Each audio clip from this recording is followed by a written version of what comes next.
weeks ago. I've been saying those very things. I mean, this is a big political issue if you just ignore them.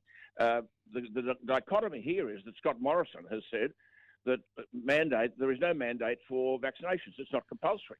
And yet then says, but the states might make it compulsory. That's not me. Now, people are in an absolute dilemma. Why are they denied opportunities to go to a restaurant, a pub, to shop, to go into Bunnings and all the rest of it, when the rest of many countries in Europe have abandoned all of this stuff? I mean, many of the theories that applied to the coronavirus have been dismantled.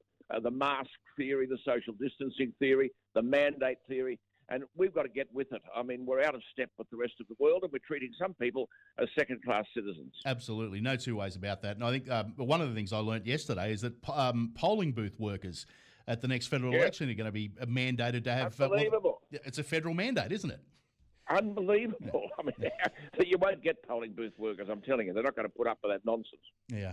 Now, the other issue, by-elections in New South Wales, the ones that are relevant to us here are Monero and Bega. Bega has been lost, but I think the problem there's a couple of problems there. There were some real local issues, a relatively, and God knows why, popular local member retired. The Liberals ran a candidate who's lost twice before, and the Labor Party ran a good local candidate. Yes, there are a couple of factors here, aren't there? You're right. I mean, we don't quite know what the personal following was for Barilaro, Berejiklian or Constance, but it would be quite significant. But that doesn't dilute the fact that there were massive swings. Look, in that Bega electorate down there, those people have been ignored. I broadcast from there. I've continued my association with these people. There are people down there still wearing other people's clothes. There are people down there whose houses are burnt down and nothing has happened. In other words, the big promise was, we'll look after you, we'll be there for you. But when days passed, weeks passed, months passed, they're completely forgotten. And they had the only sanction available to them was to vote, and they voted. And it's significant they voted for a doctor, because the doctor is centre of that whole health issue down there. And he's seen the trauma, the mental trauma and the anxiety that these people have faced, and they voted overwhelmingly for him. I mean, in Willoughby, it's a different kettle of fish. I mean, the Liberal Party endorsed Tim James, who's a very good candidate.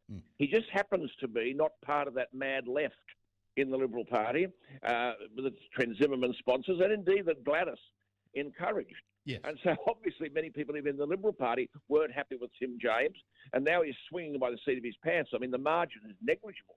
They're still counting postal votes, which is a big issue, isn't it, Steve? I mean, if you look at the legislation as to what your entitlement is to a postal vote, many of these people who are issuing postal votes or taking advantage of a postal vote have no entitlement to be able to vote in that way. And we've got to tighten all this up. I mean, election day is election day. Yep. And unless there are very significant exceptions, you should have to front to a booth on election day and vote. Except that this time around, every single voter in those four electorates was sent a postal vote. Yeah. Yeah.